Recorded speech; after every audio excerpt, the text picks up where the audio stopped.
चलूंगी, तू चले और मऊए ले चल, अब ना घर रहो जाए रे पिया, कथा में अब मेरो मन लाग्यो रे पिया। बोलो राधे राधे। तो देवियों के पास बड़ी कला होती है, बड़ी अच्छी अच्छी कला, उसका सदुपयोग ऐसा ही कर लेना चाहिए। बोलो राधे राधे। तो भगवान ने ब्राह्मणों की रक्षा के लिए, भगवान का अवतार किस लिए होता है? जब जब पृथ्वी पर अधर्म बढ़ता है, पापी बढ़ते हैं, अत्याचारी व्यभिचारी दुराचारी बढ़ते हैं, जब जब पृथ्वी पर पाप बढ़े और पुण्य घटे, तब परमात्मा पापियों का वध करने के लिए अवतार लेते हैं। तो भगवान ने सोचा कि ब्राह्मणों का सम्मान बना रहे, इसके लिए श्री कृष्ण ने रण छोड़कर भाग गए, द्वारका में बसे। और द्वारका में जाकर मेरे गोविंद ने, मेरे प्रभु ने बड़े सुंदर सुंदर 16,108 विवाह किए। कितने? जोर से बोलिए। 16,108। 8 विवाह अलग अलग किए और 16,100 विवाह एक साथ किए। यहां पर युवा बैठे हैं, युवा वर्ग बहुत बड़ी भारी संख्या में है। 35 साल से जो नीचे नीचे वो हाथ उठाएं, जो भी कथा में 35 साल से नीचे हैं, अरे ऊंचे करो ना हाथ। कई शर्म आ रही है, माता बहन तो बहुत ही कम उठा रही हैं। 40 साल की है तू, 40 साल की है तू, ए लाल दुपट्टा, तू 40 साल की है तो उठा हाथ। क्या ही तो सुनी ना रही? तुम में से जो 35 साल से नीचे हाथ उठाओ, पीछे तक। अब बताओ कितना युवा सुन रहा है यहां कथा? अगर कोई ये कहे कि युवा कथा नहीं सुनते हैं तो वो गलत कहते हैं। यहां देखो कितने, मैं कहता हूं 70-80% युवा बैठा हुआ है यहां पर। और अगर तुम मेरा साथ दे दो ना 1 साल, मात्र 1 साल, दुनिया में क्रांति आ जाएगी सनातन धर्म की। ये वादा करता हूं आपसे, क्रांति आ जाएगी। पुनः लोग तिलक लगाना शुरू कर देंगे, पुनः लोग अपने माँ बाप को प्रणाम करेंगे, उनके चरणों में सर रख के। मात्र 1 साल देश का युवा जो धर्म को मानता है वो मेरा साथ दे। दुर्भाग्य से जब तक कथा में बैठते हो तब तक हाँ जी करते हो, और कथा में जाते ही सब भूल जाते हो। यही तुम्हारा गुनाह है, यही तुम्हारा अपराध है। बताओ कौन कौन मेरा साथ देगा? मैं यहां तो कुछ भी कह बाले पर कच्चू भी कह देंगे यहां, पर मुझे आपका साथ मात्र 1 साल चाहिए। 1 साल दोगे तो तुम अपने आप को पहचान नहीं सकोगे, आज वाला नहीं दिखोगे तुम, गारंटी से कहता हूं। जो आज हो ना वो 1 साल बाद नहीं दिखोगे, तुम्हारी एक अलग पहचान होगी। भगवान ऐसा करते हैं।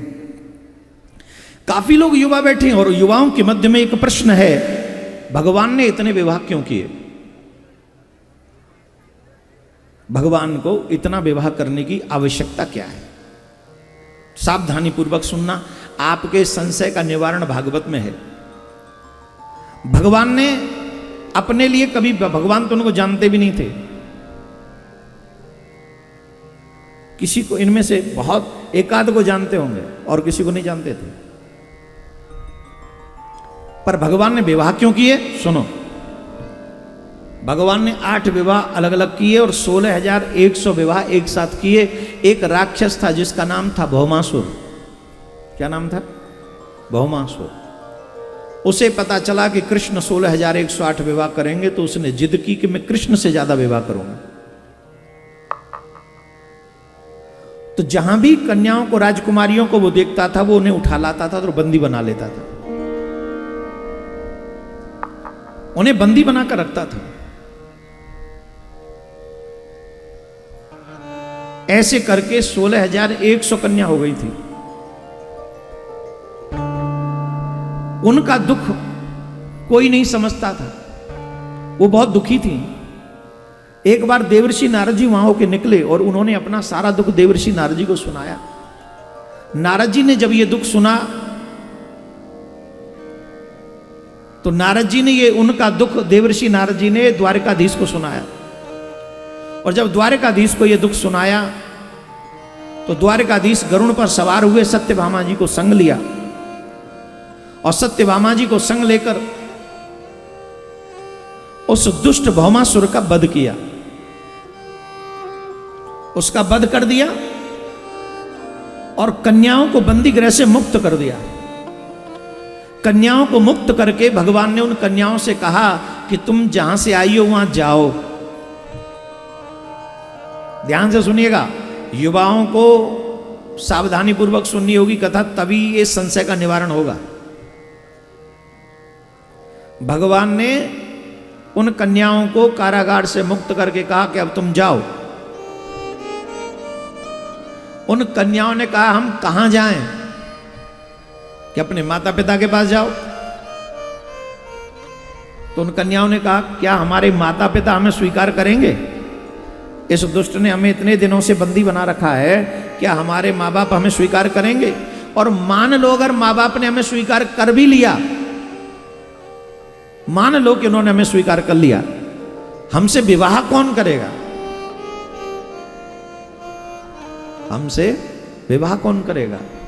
अब ऐसे इस बात को समझोगे नहीं, क्योंकि दूसरे की है ना। हम लोग भारतीय हैं, आजकल इतने सेल्फिश हो गए हैं कि दूसरे का दर्द हम नहीं समझते आजकल, अपना दर्द जल्दी समझ में आता है। तो इसको ऐसे समझो, इसको इस तरीके से समझो।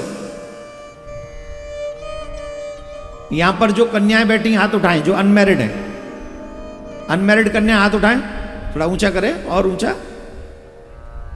हाँ, आप अपने मम्मी पापा को बिना बताए वृंदावन चले जाओ और 4 दिन वृंदावन में मंदिर में रहो और भजन करो, खूब बिहार जी के दर्शन करो, परिक्रमा लगाओ। 4 दिन में तुम्हारे मम्मी पापा तुम्हें घर से ले आए, वृंदावन से घर ले आए, और अब तुम्हें कोई देखने वाला आए और उसे अचानक से ये पता चले तुम्हारे घर पहुंचकर कि ये 4 दिन घर से गायब थी। घर वाले तो ये कह रहे हैं कि वृंदावन में थी, पर भाई देख लो। अब ईमानदारी से बताओ, उस कन्या से कोई विवाह करेगा? वो करेगा? हामी भरेगा? जवाब दो। क्यों? आजकल तो सोशल मीडिया का टाइम है, आजकल तो कर ही लेनी चाहिए। आजकल बात करने में क्या है? आज का विवाह कर लो। सोशल मीडिया का समय है, आप दूसरों को डांस करते हुए देखते हो, गंदे गंदे शब्द बोलते हुए देखते हो, लाइक भी कर देते हो, है ना? तो विवाह करने में क्या बुराई है? वो तो कह रहे ना वृंदावन गए थे, गुरेज क्या है?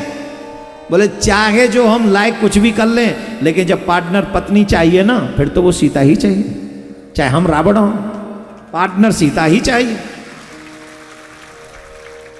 जोर से बजा लो जरा। अब बताओ कोई विवाह करेगा उससे? क्यों नहीं करेगा? अरे नहीं महाराज, पता नहीं वृंदावन तो कह रही, कहां गई हो?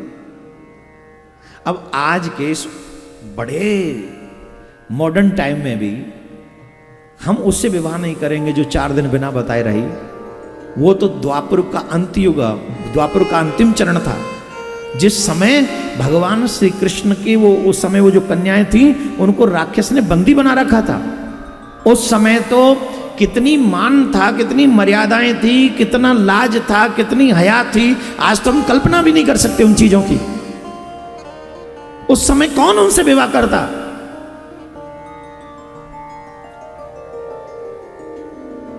उन कन्याओं ने कहा कि हम जाएं कैसे? हमारे पास 2 ही मार्ग हैं महाराज। पहला मार्ग यह है कि हम आत्मदाह कर लें, अपना जीवन समाप्त कर लें, क्योंकि संसार हमें स्वीकार नहीं करेगा। दूसरा मार्ग यह है कि हम गलत मार्ग पर चले जाएं और अपने उदर की पूर्ति करें, जब तक जीवन है तब तक जैसे भी, गलत मार्ग समझ गए ना, अपना पेट भरें। अब बताइए, सुसाइड करना धर्म है क्या अधर्म? जोर से बोलो। अधर्म।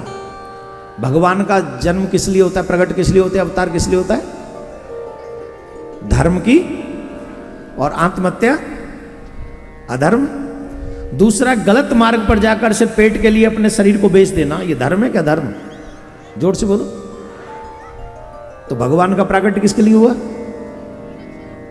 अब भगवान कह दे मर जाओ, भगवान कह दे जाओ, ऐसे मत समझो, एक और तरीका से समझो। यहां कौन है जो अपने आप को सबसे ज्यादा जवान समझता हो?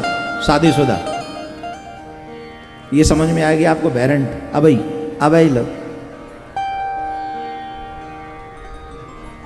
जो एकदम जवान हो, जिसे लगता हो कि मैं भेरेंट जवान हूं साहब, जवानी किलकिलाए के हल्ला मचा रही है आटम मेरी, बोलो कौन है ऐसा?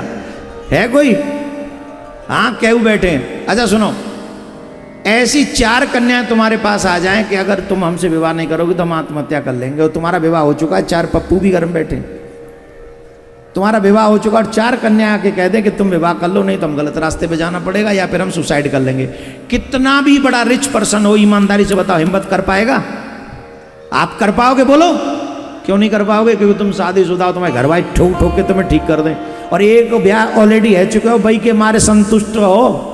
एक ब्याह के मारे पता चलते कि 5 से 5.5 बजे तो देवी जी 500 क्वेश्चन करेंगी, कहाँ रह गए थे, कहाँ है वो कंचनपुर में तो रेड लाइट होना है, कहाँ रख गई तुम्हारी गाड़ी? करेंगे कि नहीं? तो तुम्हारी हिम्मत है 4 ब्याह कर लो, लेकिन ठाकुर जी ने कितने? क्यों? वो तुम्हारी तरह और हमारी तरह भगवान इंसान नहीं है। उन्होंने कहा जाओ अपने अपने घर, बोले नहीं जाएंगे, मरेंगे। और हमने तो ये सुना है नाथ, जिसे कोई स्वीकार नहीं करता उसे आप स्वीकार कर लेते हैं, क्या आप हमें अपनी दासी बनाएंगे?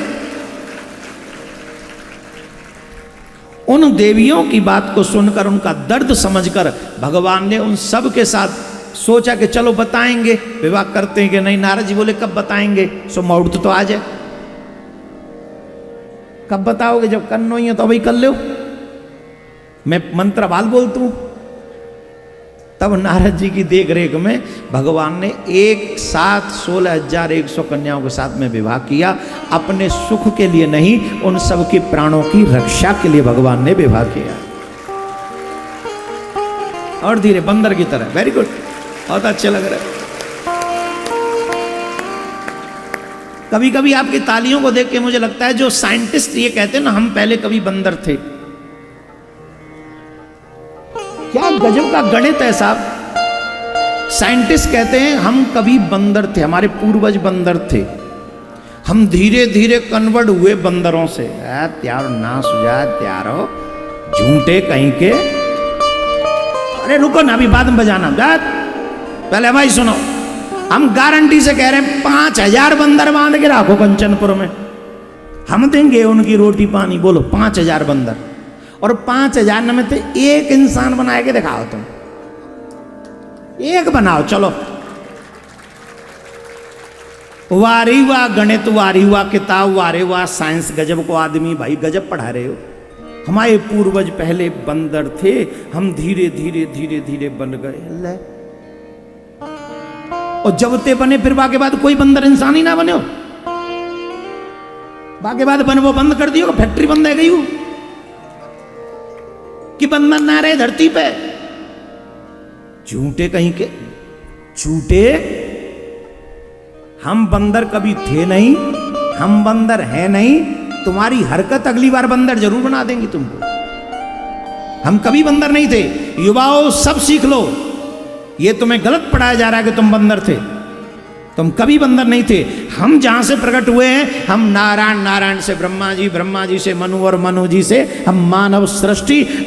अब से नहीं, करोड़ों वर्ष पुरानी हमारी मानव श्रृंखला है, हम कभी बंदर नहीं थे। और जो बंदर होंगे वो हमारे यहां नहीं पाए जाते हैं। वही तुम वेस्ट इंडीज मां चले जाओ, मां कोई देखे तो दिखे, हमारे यहां मानव पाए जाते, बंदर नहीं। समझ रहे? हमारे पास तो पूरा इतिहास है। हम इंसान की औलाद है, हम मानव की औलाद है, हम भगवान की संतान है। ईश्वर अंश जीव अविनाशी, हम ईश्वर अंश जीव अविनाशी। कर लो तुम भी कर लो अपना काम पूरा। आप बैठो, जोर से बोलना पड़ेगा एक बार। तो बताओ क्या कहलवाना पसंद करोगे, भगवान की संतान कि बंदर की संतान? जोर से बोलो। तो भाई शकल से तो ताली जब बजाते हो तब हमको लगता नहीं कभी तो तुम रहोगे, लेकिन जब अच्छे अब बोल रहे हो तो लगता ही नहीं कि तुम कभी। अब बताओ किसकी संतान हो? तो भगवान जैसा व्यवहार करो ना, सबसे मीठा बोलो, सबसे प्यार करो, सबको सम्मान दो, सबको भोजन बांटो, सबको जल पिलाओ। और मैं फिर एक बार कह रहा हूँ, कंचनपुर वालों, आज जब ये कथा पूरी होगी ना, आप अपने घर के बाहर एक पात्र रखा करो, उसमें जल भर के रख दिया करो छाँव में, जिसमें चिड़ैया आके, कोई पक्षी आके जल पी लिया करे, तुम्हें आशीर्वाद दे दिया करे। इसके लिए आज से जब तक गर्मी रहे, प्लीज कम से कम 1-2 महीने ये कार्य करना शुरू करो, सबको बचाओ।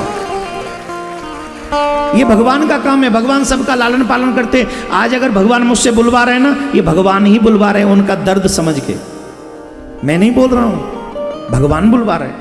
और वो एक शुभ कार्य आपसे कितनी देर लगेगी भैया, 2 मिनट भी नहीं लगेंगे। एक बड़े से पात्र में जल लेके भर के रख दो, कहीं छत पे, कहीं ऐसी जगह जहां वो आ जाया करें, पी जाया करें और तुम्हें आशीर्वाद दे के चले जाया करें। जो भी यहाँ सुन रहे हैं अथवा यूट्यूब पे सुन रहे हैं, सब इन चीज़ों को फॉलो करें। मेरी निवेदन है आप सबसे, अपने प्राणों की जितनी चिंता करते हो, जीवों की भी प्राणों की उतनी चिंता करो। राधे राधे। तो भगवान ने 8 विवाह अलग अलग किए और 16,100 विवाह एक साथ किए। तो भगवान के टोटल विवाह कितने हो गए? 16,100। कौन कौन पढ़ा लिखा सा है? मैथ किसका अच्छा है बता? अच्छा है, पक्की बात, ठाड़ो हो जा। कौरवन की लाज है हाथ में, ध्यान राखियो। और कोई बताएगा नहीं, मोबाइल निकालना नहीं। पहले कथा तो ना सुनी कबू? हाँ, वो भटंट लग रहा हो तू, जय मारवन तू ठाड़ो करे भैया। चल, एक क्वेश्चन है, ध्यान से सुनना, सब शांत। तुम्हें सौगंध है पितामह भीष्म की, कोई जवाब मत देना, इसी को देने देना बस। तुम सब मौन रह के सिर्फ सुनना। क्या कर रहे हो? पढ़े हो ना कल? कितना? 12th पास कर ली है? चलो, भगवान श्री कृष्ण के 16,108 विवाह और सभी रानी पे 10-10 पुत्र है। टोटल बता कितने भाई? शांत रहो, दोबारा बोल। 1-1 कन्या हो रही उन पे, उनने भी प्लस कर जल्दी। शांत है।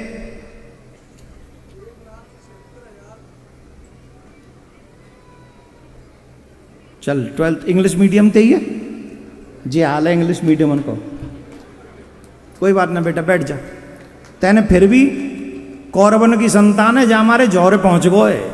इंग्लिश मीडियम बारे इतने जौहर ना पहुंचते जितना तू पहुंच गए। और का वो ठाड़ी करूं? हैं क्या? उन्हें तो गूगल सर्च कर लियो होगा।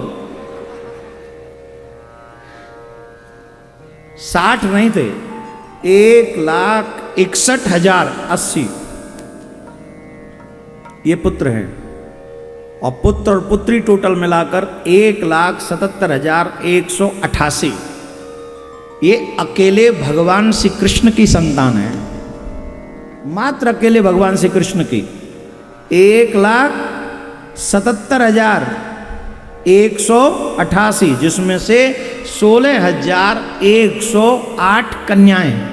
ध्यान रखें, ध्यान रखें, अकेला बेटा बेटा होना भी दोष है और अकेली बेटी बेटी होना भी दोष है। संतति दोनों होनी चाहिए, इसीलिए कहते एक बेटा एक बेटी। मैं तो कहता हूं 4 बेटा 4 बेटी, टेंशन नहीं। या तो जनसंख्या नियंत्रण कानून बनाओ और नहीं तो तुम भी बढ़ाओ।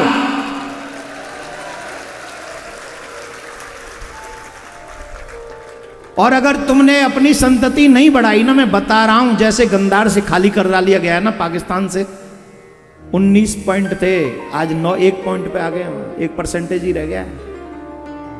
इसलिए मैं कह रहा हूं, या तो जनसंख्या नियंत्रण कानून 1 साल तक बन जाए, और न बने तो हर घर में 4 योद्धा होने चाहिए।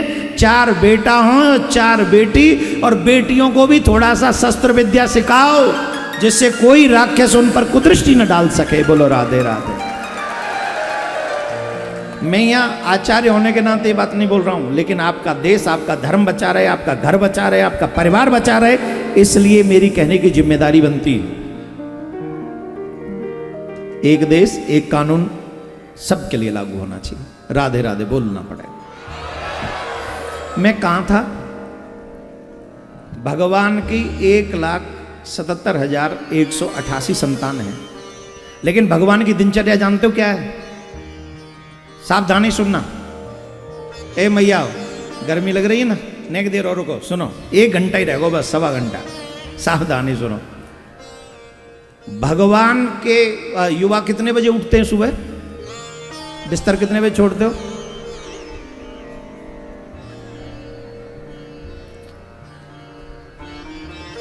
भगवान श्री कृष्ण 3:35 पे बिस्तर छोड़ देते हैं, अर्ली इन द मॉर्निंग। जितने भी युवा, आज हम एक गांव में गए थे, कहीं कहाँ गए थे वो नहीं बताएंगे, हम कहीं गए थे एक गांव में, सुबह सुबह 7, 7:30 बज रहे होंगे उस समय, और आराम से गांव में चारपाई पे आदमी लेटे हुए, 7 बजे पंखा चल रहा, सो रहे हैं छत पे। गांव में ये नहीं होना चाहिए, शहरों में भी होना कहीं नहीं चाहिए।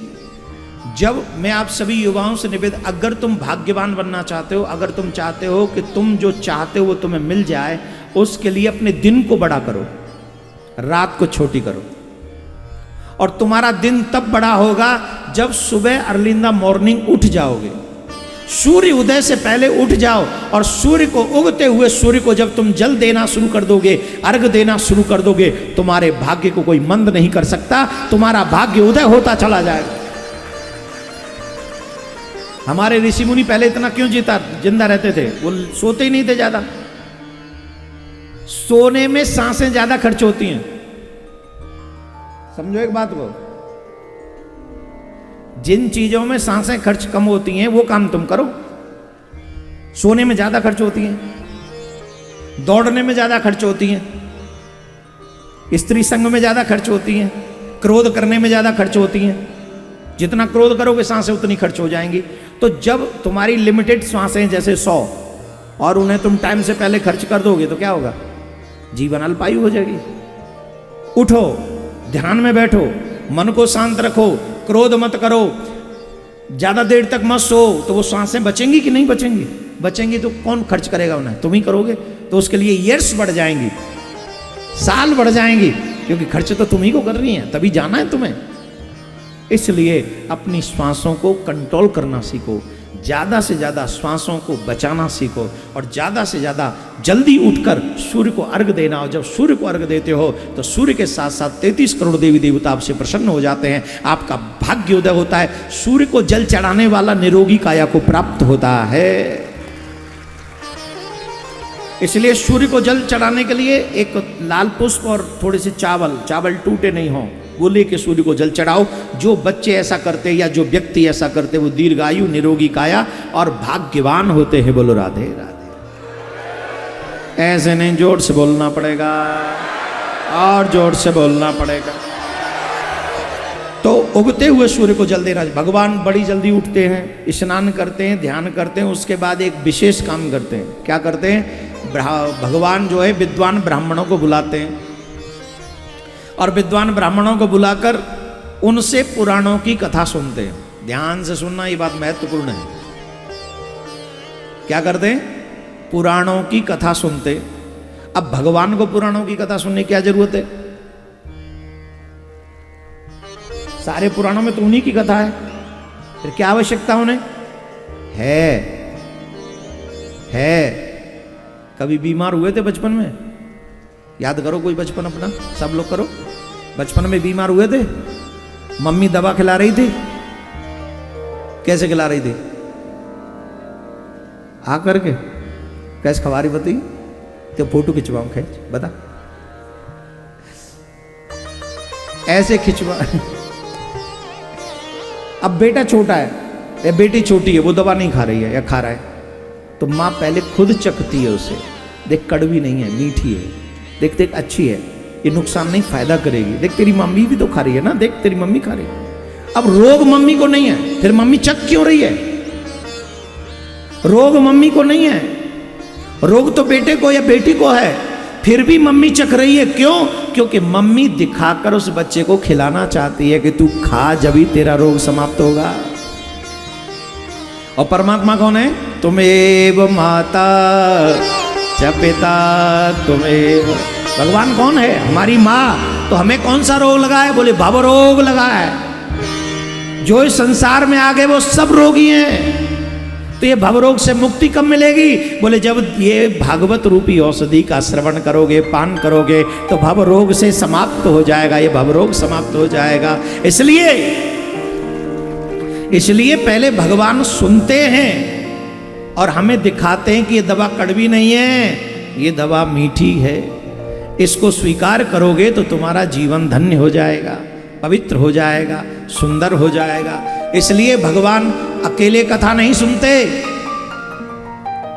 अकेले नहीं सुनते, तो अपने बच्चों के साथ बैठकर भगवान भागवत कथा सुनते।